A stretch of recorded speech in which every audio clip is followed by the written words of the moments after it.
Hello everyone, welcome back. आते हैं द्विघात समीकरण का, ये हमारा चौथा वीडियो है। तो मैं आपसे एक बात बताना चाहूँगा, अभी तक आप द्विघात समीकरण के बहुत अच्छे न्यूमेरिकल को सॉल्व किए हैं। उसमें आप शून्यकों को नहीं बल्कि मूलों को आप ज्ञात कर रहे थे। तो अब हम आते हैं इस पॉइंट पर कि जब हम द्विघात समीकरण में जो धाराचार्य का जो सूत्र होता है उसको मैंने निगमन किया है, वो आपका पिछली वीडियो में व्यंजक में करके बहुपद में है, उसमें लिखा भी है लघु पर, तो कोई बात नहीं। तो हम पॉइंट पर आते हैं। यहाँ पर जो दे रखा है कि द्विघात समीकरण का विविष्टकर और तथा मूलों की प्रकृति के मध्य पर संबंध देखना है। और यहाँ पर क्या है, द्विघात समीकरण का विविष्टकर क्या होता है इसके बारे में जानेंगे। तो जब हमने आप लोगों को सभी लोग को बताया था कि द्विधाराचार्य सूत्र के निगमन में चार के सूत्र में क्या मेरा फार्मूला था, यक्स इक्वल टू में माइनस में बी प्लस माइनस रूट में बी स्क्वायर माइनस में 4ac अपान में 2a। तो ये जो 2a होता है वो इनका भी होता है, इनका भी होता है, तो मैं अलग अलग कर देता हूँ। तो माइनस में b अपान में 2a प्लस माइनस रूट में बी स्क्वायर माइनस में 4ac अपान में 2a। तो अगर ये पोर्शन पूरा अगर जीरो हो जाए, अगर ये पूरा पोर्शन जीरो हो जाए तो यक्स का जो मान जो दो बार आता है वो आप केवल यही रह जाएगा और दोनों बराबर रहेगा। तो यानी बदलने वाला मान यही है, तो हम इसको जीरो मान लेते हैं कुछ देर के लिए। इसका मतलब आपको मैं एक बात बता दूं कि जो आपका ये बी स्क्वायर माइनस में 4ac है उस पर बहुत ज़्यादा मतलब भूमिका निभा रहा है। तो जब हम इसको मान को ध्यान से समझने का प्रयास कीजिएगा, जब हम इसको मान को जीरो कर देंगे तो पूरा जीरो हो जाएगा। जब हम इसको मान को टर्न में लेकर चलते हैं, ये होता था आपका पॉजिटिव टर्न, ये होता था निगेटिव टर्न। तो अगर ये जो बी स्क्वायर माइनस में 4ac जो है, अगर ये जीरो आ जाता था तो जो मूल जो आते थे तब यही केवल रहता था। तो जब यहाँ पर जब यहाँ पर प्लस आ जाता था तब इसका हम कुछ करके निकाल करके फिर इसमें जोड़ देते थे, फिर बार घटा देते थे, तो फिर मूल निकलता था। तो जब यहाँ पर निगेटिव आ जाता था इसकी जगह पर, तो हम इसी को बोलते थे कि वास्तविक नहीं है। क्या ये वास्तविक नहीं है? उस कंडीशन में जब इसका मान जब पॉजिटिव आ जाता था तो हम बोलते थे वास्तविक है, और जब इसका मान जीरो आ जाता था तो हम बोलते थे समान है और ये वास्तविक है, समान है और ये वास्तविक है। तो यही होता है इसमें। तो कहने का मतलब ये है कि पूरा खेल इसी पर है। तो हम इसको एक नाम दे देते हैं, हम इसको एक नाम दे देते हैं डी, जिसको इंग्लिश में कहते हैं डिस्क्रिमिनेंट।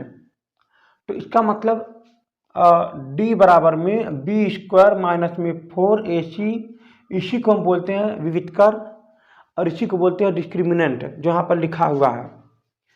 तो आप देख पा रहे हैं यहाँ पर देखिएगा व्यंजक जो दे रखा है यहाँ पर, ये बी स्क्वायर माइनस में 4ac को द्विघात समीकरण मतलब इसी समीकरण का विविधकर डिस्क्रिमिनेंट कहते हैं, जिसे डी से दिखाते हैं। और ये क्या होता है, डी बराबर में बी स्क्वायर माइनस में 4ac। तो ये आया कहाँ से, आप ये श्रीधाराचार्य का सूत्र देखे होंगे, यहाँ पर यही आ गया यहाँ पर।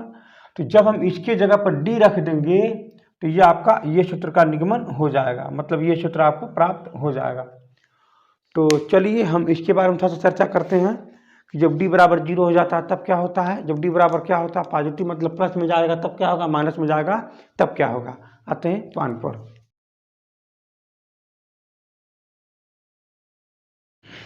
आते हैं इस पॉइंट पर, देखते हैं द्विघात समीकरण के जो मूल होते हैं उनकी जो प्रकृति होती है वो आपका डी विविधकर अर्थात डी पर निर्भर करता है, बी स्क्वायर माइनस 4ac पर। तो वही बात यहाँ पर दे रखा हुआ है कि समीकरण द्विघात समीकरण a x square plus b x plus c equal to 0 के मूलों की प्रकृति उसके विविधकर अर्थात discriminant d b square minus 4ac पर निर्भर करता है। तो इसका मतलब मैं आपको बार बार कहना चाहूँगा कि जब हम यक्स का जो मान लिखते थे माइनस में बी प्लस यहाँ पर अपान में 2a प्लस माइनस यहाँ हो जाएगा बी स्क्वायर माइनस में 4ac अपान में 2a।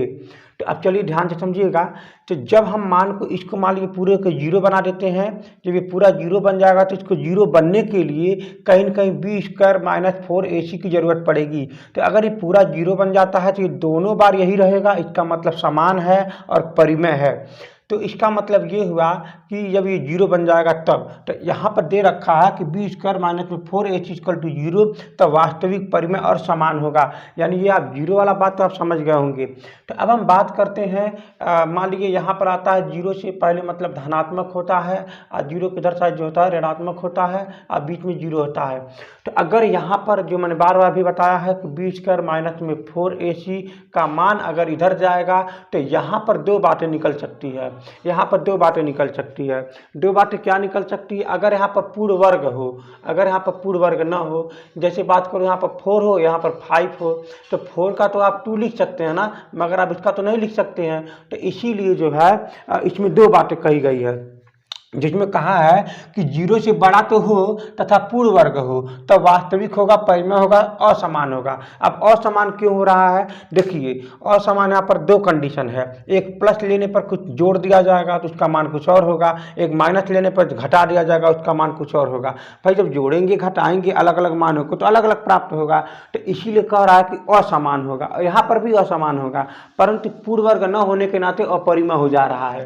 तो अगर हम बात करें ये 5 का, तो 5 मेरा करड़ी में 5 मेरा क्या है? अपरिमेय है। अरे हाँ या ना, अपरिमेय है। तो ये इसका मतलब यहाँ पर ऐसी संख्या जब आ जाएगी जिसका पूर्ण वर्ग नहीं रहेगी तो यहाँ पर ये अपरिमेय हो जाएगी। वास्तविक तो रहेगा ही रहेगा, रियलिटी तो दिखेगी दिखेगी।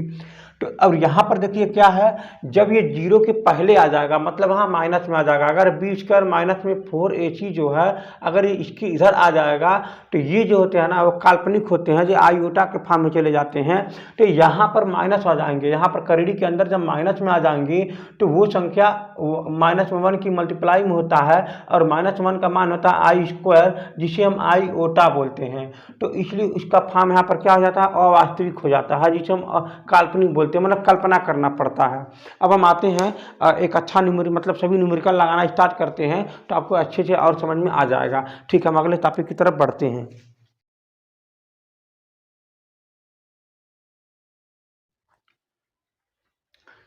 द्विघात समीकरण 3x² plus 4x minus 5 equal to 0 का विविष्कर ज्ञात करना है।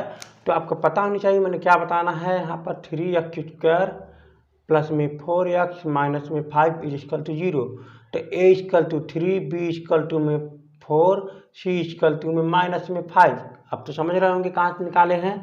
तो यहाँ पर आप निकालेंगे x इक्वल टू में माइनस में b प्लस माइनस का रूट में b स्क्वायर माइनस में 4ac अपान में 2a। लेकिन यहाँ पर क्या पूछ रहा है? विविष्कर का फार्मूला। तो विविष्कर क्या होता है? सिर्फ इतना ही होता है। इसका मतलब इसको हम बोलोगे b स्क्वायर माइनस में 4ac, ठीक है ना, सिर्फ इतना ही। तो इससे क्या बोलेंगे यहाँ पर? ये विविष्कर। अच्छा लिख लीजिएगा d, डिस्क्रिमिनेंट। तो इसको आप सॉल्व करेंगे, यहाँ से इसका मान रखेंगे यहाँ पर d बराबर में, तो क्या हो जाएगा? b स्क्वायर का मान कितना हो जाएगा? 16 माइनस में 4 इंटू में a का मान कितना है यहाँ पर? 3। 80 का मान कितना है पर? माइनस में 5। तो बढ़िया बात हो गया, माइनस यहाँ पर भी आ गया, प्लस बन जाएगा। तो ये क्या हो जाएगा? 16 फिर प्लस हो जाएगा आपका 12×5 = 60 ही। तो ऐड कर देंगे तो कितना हो जाएगा? 76।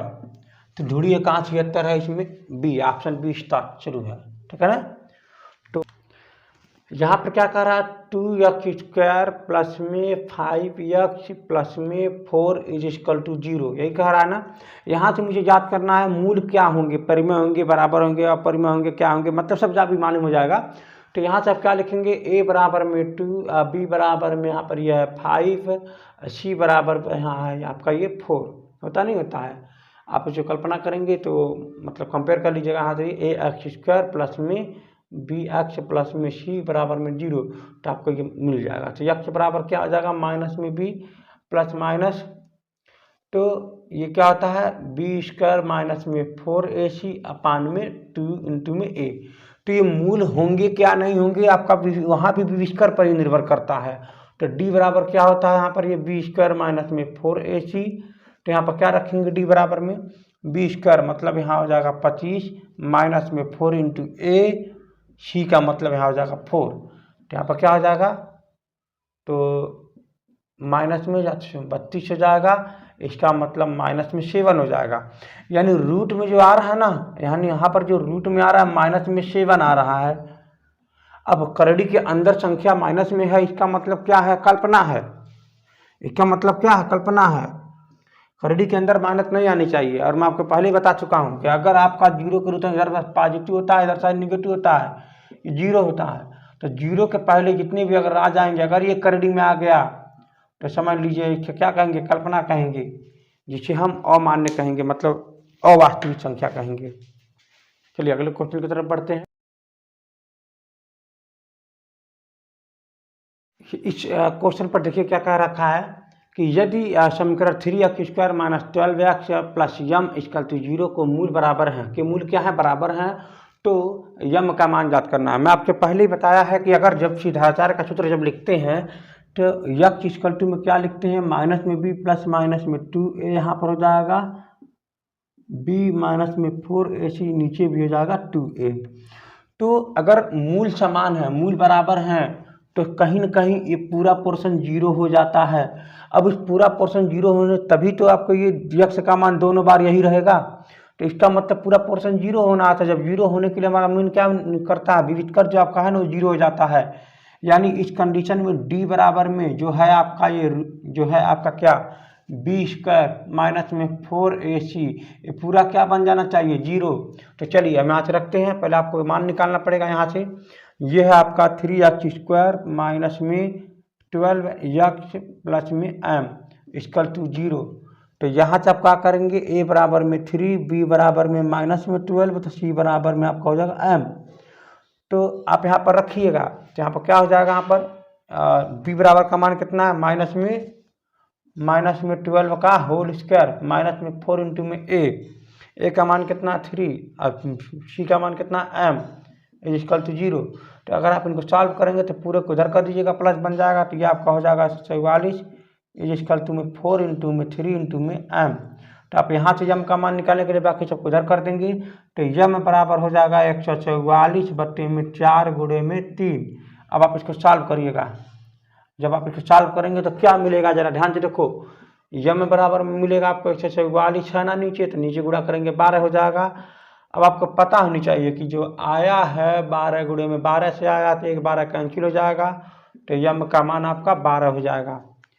तो यानी यहाँ पर जो यम का मान है ना वो आपका 12 हो जाएगा।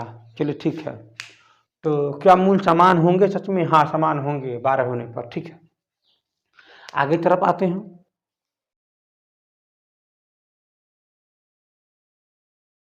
यहाँ पर कहा कि यदि 3x² plus px minus 4 equal to 0 का एक मूल 2 है तो p का मान ज्ञात करना है। तो जब एक मूल मतलब 1 मूल जो 2 है, इसका मतलब कहीं न कहीं ये हुआ कि यक्स इज इक्वल टू इसका मान एक मूल 2 होगा। तो आप 2 को उधर कर देंगे तो आपका क्या बन जाएगा, यक्स माइनस 2। तो यानी अगर हम इससे इस संख्या में भाग देंगे तो इसका मान तब 0 हो जानी चाहिए। बात सही है कि नहीं। तो हम आपको दूसरे तरीका से लगाते हैं।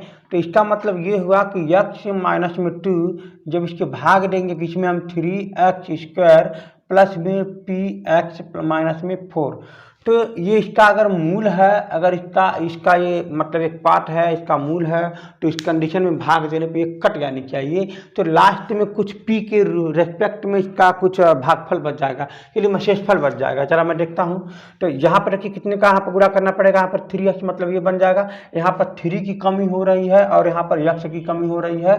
तो जब इसमें का इसमें गुणा कर देंगे तो ये बन जाएगा। तो आप इसमें का जैसे इसमें गुणा करेंगे तो 3x² हो जाएगा, लेकिन यही गुणा इसमें भी करना होता है। तो जैसे आप गुणा करेंगे तो माइनस में 6x हो जाएगा, फिर आप यहाँ से घटा और जोड़ देंगे तो खत्म हो जाता है, चिन्ह में परिवर्तन हो जाता है। तो यहाँ पर आप लिख देंगे p प्लस px हो जाए ना, px प्लस में 6x माइनस में 4, ये भी मैंने नीचे उतार दिया। तो अब आप देखोगे यक्ष यहाँ पर कॉमन है, तो यहाँ पर क्या करेंगे, p प्लस में 6 लिख देंगे, या फिर कोष्टक में यहाँ पर बाहर यक्ष लिख देंगे, माइनस में 4 लिख देंगे।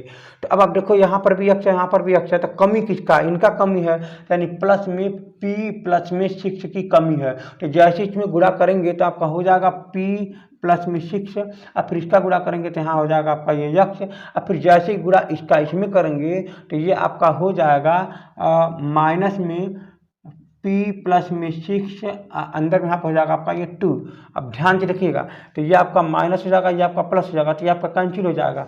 तो आप देखेंगे इनको आप जो है आप लिखेंगे नीचे की तरफ, तो ये आपका प्लस है तो प्लस वाला पहले लिखेंगे, तो p प्लस में 6 का यहाँ पर हो जाएगा 2, और फिर इसके बाद माइनस में 4। अब यही जो है आपका देखिए आपका यहाँ पर ये शेषफल आ गया, क्या आ गया यहाँ पर ये शेषफल। तो उस शेषफल को 0 होना चाहिए था, तभी तो हम इसको शून्य मानेंगे। तो आप क्या करेंगे, आप इसको जो है इसको बराबर 0 मान लेंगे, क्या मान लेंगे 0। तो ये आपका हो जाएगा p प्लस में 6 का यहाँ हो जाएगा 2 इक्वल टू में माइनस में 4 इज इक्वल टू में 0 कर लेंगे। तो आप इसको उधर करेंगे तो क्या बन जाएगा 2 मतलब 4 इधर आ जाएगा, तो p प्लस में 6 इक्वल कोष्टक के बाहर में 2 इज इक्वल टू में 4। अब 2 को इधर करेंगे भाग हो जाएगा, p प्लस में 6 इज इक्वल टू में 4 बाई में 2, तो कट करके 2 हो जाएगा, तो p प्लस में 6 इज इक्वल टू में आपका हो जाएगा 2। तो यहाँ हो जाएगा आपका ये p प्लस में p इक्वल टू में 2 माइनस में 6 इज इक्वल टू में माइनस में 4, तो p इक्वल टू क्या आ सकता है माइनस में 4। चलिए हम यहाँ पर एक और बात बता दूं कि जब यहाँ पर यक्ष का बराबर में 2 जो है इसका शून्यक है, तो इसकी जगह पर इसको यक्ष का मान 2 रखने पर पूरा 0 हो जाना चाहिए, यानी 3x² प्लस में p यक्ष माइनस में 4 इज इक्वल टू 0। तो यहाँ पर यक्ष का मान रखने पर इसको आप बोलेंगे ना, आप यहाँ पर p यक्ष इज इक्वल टू 2 रखने पर, तो जैसे ही रखेंगे तो यहाँ पर क्या बन जाएगा 3 इंटू में 2 का स्क्वायर, फिर इस प्लस में p इंटू में 2 माइनस में 4 इज इक्वल टू 0। तो यहाँ पर हो जाएगा 4 12 हो जाएगा, प्लस में 2p माइनस में 8 इज इक्वल टू 0, इसको इधर कर दो आपका प्लस हो जाएगा, तो ये आपका हो जाएगा 2p इज इक्वल टू में 4 माइनस में 12, यहाँ से घट जाएगा तो ये हो जाएगा p इज इक्वल टू में माइनस में 8, तो p इज इक्वल टू में माइनस 8 बाई में 4। आपको एक्चुअली में एग्जाम में ऐसे लगाना है, तो मैंने आपको बेसिक कॉन्सेप्ट मैंने इसलिए बताया था कि अब ये जानो। इसका मतलब ये होता है कि जब इसका ये शून्यक है तो यक्ष बराबर इतना हो जाएगा, अब फिर बराबर को इधर कर दोगे तो माइनस में 2 हो जाएगा, अब फिर आप इसमें इसको भाग देना चाहोगे, भाग देकर काट आपको भाग देने आना चाहिए, तो कोशिश करिए। भाग तो अगर आप नहीं आता है तो आप समझदार हो, समझने की कोशिश करोगे तो आपको यहीं आ जाएगा। मैं हर बार यक्ष को मैं काटते जाने की कोशिश करूंगा, तो इसका मतलब ये हुआ यहाँ पर देखिए यहाँ पर यक्ष पर पावर 3 है और यहाँ पर आपका यक्ष है, इसको काटने के लिए यहाँ पर 3 यक्ष की और ज़रूरत है, तो वही हम यहाँ पर क्या कर देंगे गुणा कर देंगे। 3 यक्ष का यहाँ पर जरूरत है, गुणा कर दूंगा। लेकिन हाँ, इसका जब गुणा इसमें ही नहीं बल्कि इसके सभी जितना भी यहाँ पर रहेंगे सबके साथ गुणा करेंगे, इसका गुणा यहाँ भी करेंगे तो आपका ये आ गया।